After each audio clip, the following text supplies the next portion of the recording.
What do you think happens when we die, Keanu Reeves? I know that the ones who love us will miss us. A viral post about Keanu Reeves has been shared millions of times. It lists tragedy after tragedy. But fact-checkers later found something strange. Some of it wasn't even written by him. So what's actually true? Behind the memes and the internet's nicest man headlines, there's a real story. A father who vanished. A daughter who never took a breath.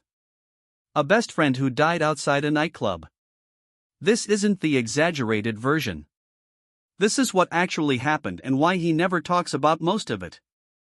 The man behind the meme. Picture this. A short video shows up on your feed. Sad music plays. Words appear on the screen, telling the story of a man who lost almost everyone he loved. The caption says it's Keanu Reeves. Within 3 days, 500,000 people share it. But here's the strange part. Keanu Reeves never made that video. He never wrote those words. A quote inside it was taken from a Facebook post that had already been proven false, years before the video existed. Nobody asked him. Nobody checked with him. The internet just decided his pain belonged to everyone now. That's when things get interesting. Because underneath all the fake quotes and dramatic music, there's a real story. A quieter one.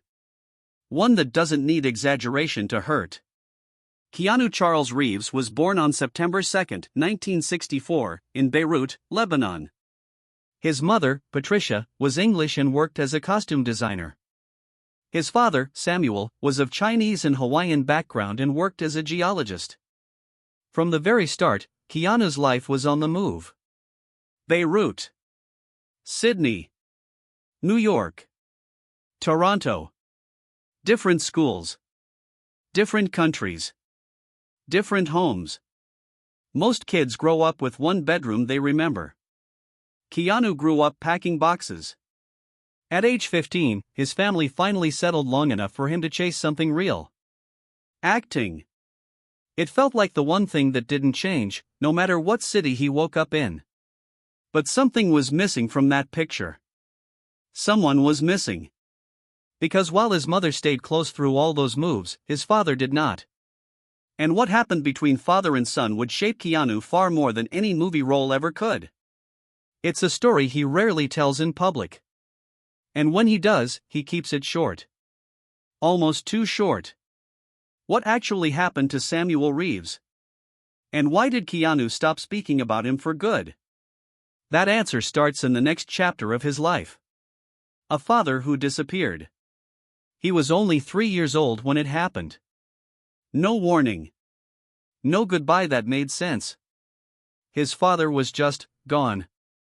Samuel Nowlin Reeves wasn't a steady presence to begin with. Accounts differ on exactly when he left the family for good. Some say Keanu was 2, others say 3, and Samuel himself once claimed he stayed involved until his son was around 5. But one thing is clear across every version. The relationship broke, and it broke early. For a while, there were still visits. Still moments.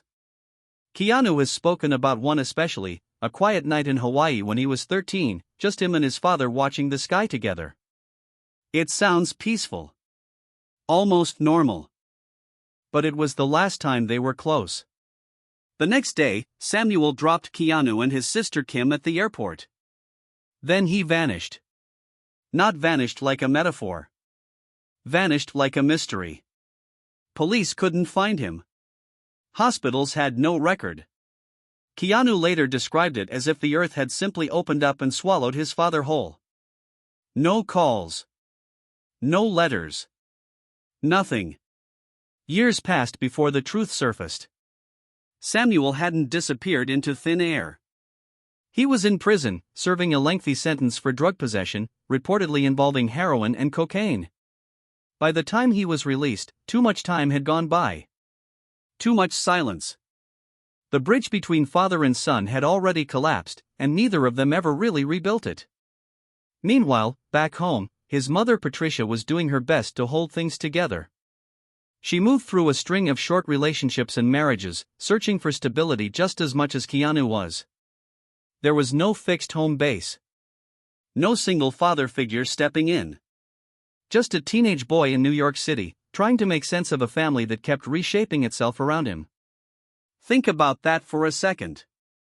At 13, most kids worry about school and friends. Keanu was quietly processing abandonment, wondering if his own father was alive or dead. It's easy to see now why Reeves grew into someone so private. Someone who rarely opens up, even when the world begs him to. That wound from his childhood didn't just disappear when he became famous. It followed him. It shaped how he handled loss for the rest of his life. And loss, unfortunately, wasn't done with him yet. Because just as Keanu's acting career started catching fire in Hollywood, he was about to meet someone who would become like a brother to him. Someone brilliant. Someone troubled. Someone whose story would end far too soon, in a way that would haunt Keanu for decades. Who was this person? And what really happened the night everything changed? The friend he couldn't save. In 1991, on the set of a small independent film called My Own Private Idaho, Keanu met someone who would change everything. His name was River Phoenix. River wasn't just another actor. People compared him to James Dean. He had that same raw, magnetic energy on screen, the kind that makes a room go quiet when someone talented walks in. Off-screen, he was warm, curious, and deeply creative. The two young actors clicked instantly.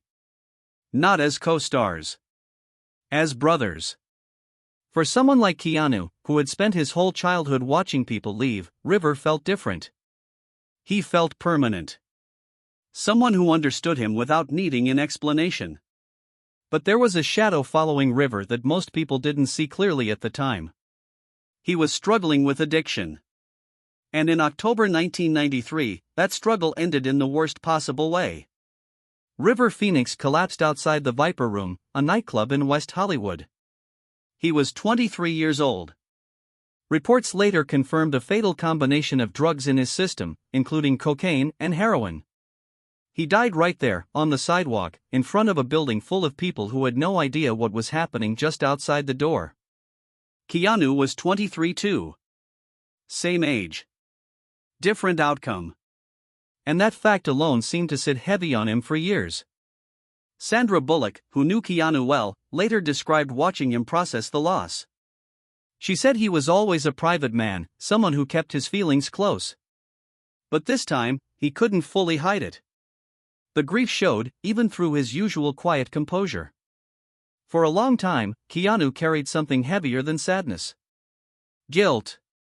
He wondered if there was something he could have done. Some conversation he could have had. Some warning sign he missed. That kind of guilt doesn't fade quickly.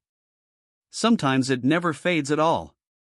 Almost 30 years later, Keanu finally spoke about River publicly again, describing him as original, talented, thoughtful, and brave. He said it was great to have known him. Simple words. But if you understand what came before them, those words carry the weight of 3 decades of unspoken grief. Here's what makes this part of his story so important. River's death wasn't the end of Keanu's pain. It was only the beginning of a pattern. Loss after loss, arriving in ways that felt almost impossible to survive. Because just a few years later, Keanu would face something even harder. Something that would test him in ways River's death never could. A new relationship. A new hope.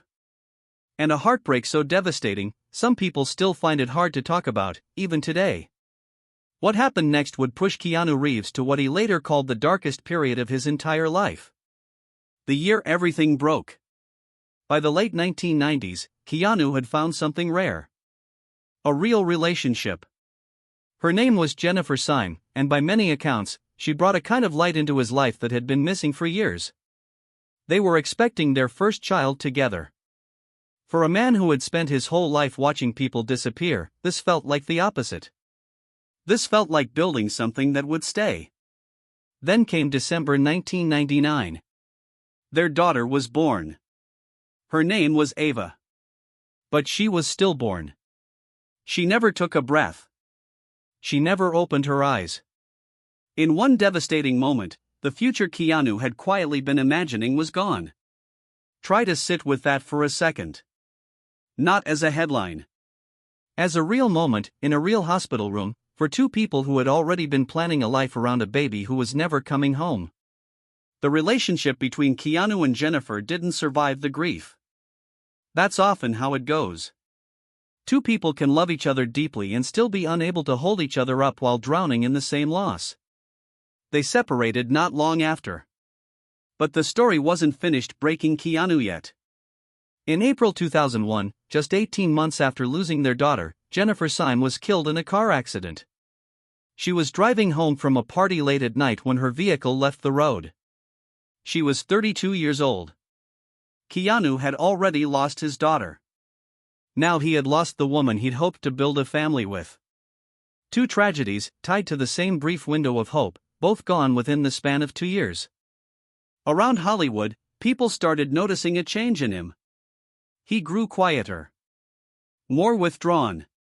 He leaned even harder into work, throwing himself into physically demanding roles that let him channel something instead of just sitting with it. Some who knew him at the time have said this period reshaped how he moved through the world entirely. Less talking. More absorbing. Years later, when Keanu stepped into the role of John Wick, a man whose entire arc is built around grief and loss, he spoke about it in a way that felt personal, not scripted. He said grief and love are tied together. That you don't ever fully work through loss. It just stays with you, like a fire you learn to keep warm beside instead of trying to put it out. That single idea says more about Keanu Reeves than any tabloid headline ever could. But even after everything, one more test was still coming. This time, it wasn't about losing someone suddenly. It was about watching someone he loved fight, again and again, for her life. Carrying his sister's fight. Grief doesn't always arrive as a single sudden blow. Sometimes it stretches out over years, quietly, in the background, while the rest of the world keeps assuming everything is fine. That's the kind of pain Keanu carried with his younger sister, Kim. Kim Reeves was diagnosed with leukemia. For most families, a cancer diagnosis is already one of the hardest things imaginable. For Keanu, it landed on top of everything else he'd already survived. His father's disappearance. River's death. Ava. Jennifer. And now his own sister, fighting for her life. By most accounts, Kim won that first battle. The disease went into remission. And for a while, it must have felt like the family had finally caught a break, like the universe had decided they'd been through enough. But years later, the leukemia came back. Imagine watching someone you love beat something once, only to see it return and force them to fight all over again. That's not just physical exhaustion for the person who's sick. It's a different kind of exhaustion for the person standing beside them, watching, feeling powerless, wondering if this time will be the time it doesn't work out.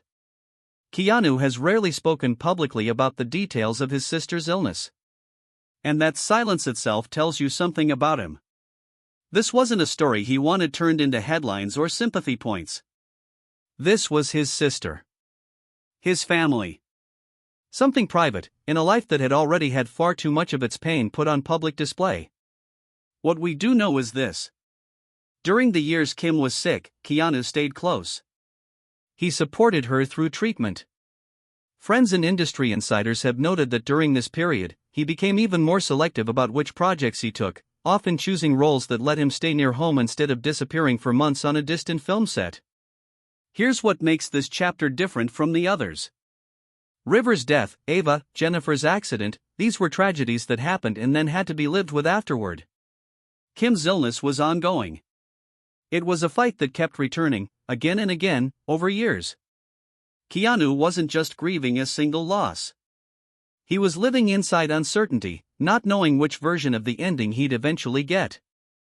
And through all of it, motorcycle accidents, onset injuries, a fractured spine at one point in his career, Keanu kept working. Kept showing up.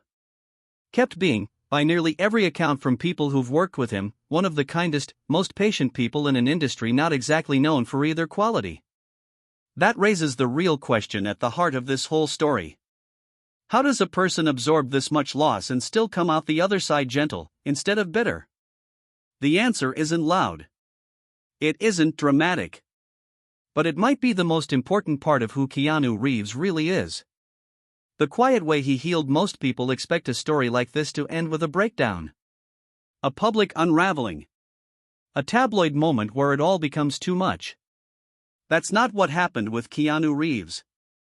And that's exactly what makes his story worth paying attention to. Instead of collapsing under the weight of everything he'd lost, Keanu did something quieter. He turned inward, and then he turned outward, in small, consistent ways that never asked for applause. He never remarried after Jennifer. He never spoke publicly in detail about Ava. For years, interviewers who tried to bring up his personal tragedies were met with short, careful answers, or a gentle redirection back to whatever film he was there to promote. That wasn't him avoiding the truth. It was him protecting something too fragile to hand over to strangers with microphones. Instead, his grief seemed to show up sideways. In his work. In how he treated people. Stories about Keanu's quiet generosity have circulated for years, long before the internet turned him into a meme. Crew members on his film sets have described him remembering their names, eating with them instead of retreating to a trailer, and quietly picking up costs that weren't his responsibility to cover. He's been seen giving up his seat on public transportation. Sitting with strangers who recognized him instead of rushing past. None of it was performed for cameras. Most of these stories only came out because someone else witnessed it and couldn't stay quiet. There's a pattern here, if you look closely. A man who lost his father to silence. Lost his best friend to addiction. Lost his daughter before she ever opened her eyes. Lost the woman he loved to a sudden accident. Watched his sister fight for her life, twice.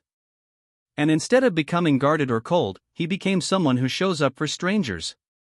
When Keanu talked about grief while promoting John Wick, he said something that sounded almost like a philosophy for how he'd learned to live. That love and loss are connected. That you carry the people you've lost by staying warm near the memory of them, instead of trying to bury it.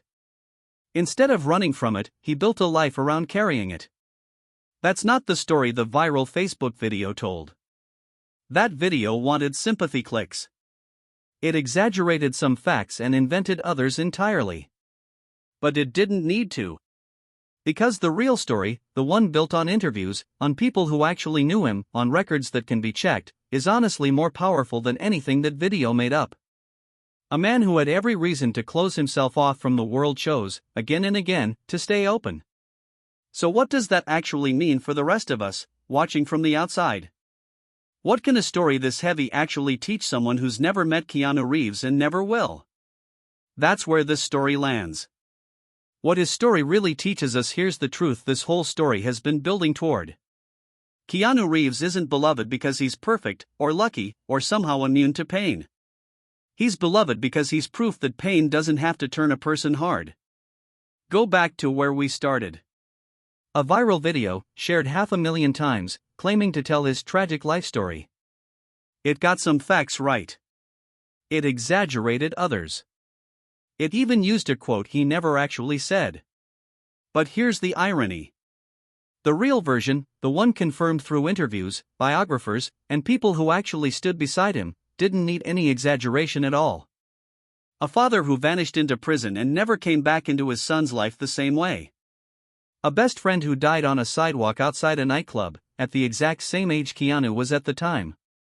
A daughter who never got the chance to open her eyes. A partner lost in a car accident less than 2 years later. A sister who had to fight leukemia not once, but twice. Any single one of those events could break a person. Keanu Reeves lived through all of them, back to back, in the middle of becoming one of the most famous faces on the planet. And instead of using his pain as an excuse to close off from the world, he did the opposite. He gave up train seats for strangers. He remembered crew members' names on movie sets most actors barely notice. He talked about grief not as something to hide, but as something to carry gently, like keeping warm beside a fire instead of trying to put it out. That's the real revelation here. Not that Keanu Reeves suffered. Plenty of people suffer. The revelation is what he chose to do with it. He didn't let loss make him cold. He let it make him careful with other people's pain, because he knew exactly what that pain felt like. Maybe that's the real difference between a viral myth and a real story. The myth wants you to cry and move on. The real story asks something harder of you. It asks what you'd do with the same amount of pain if it happened to you. Keanu Reeves never asked to be seen as an example. But maybe, without meaning to, he became one anyway. Do you think it was his early years of loss that shaped his kindness, or do you think he would have turned out this way no matter what life threw at him? Let me know in the comments below.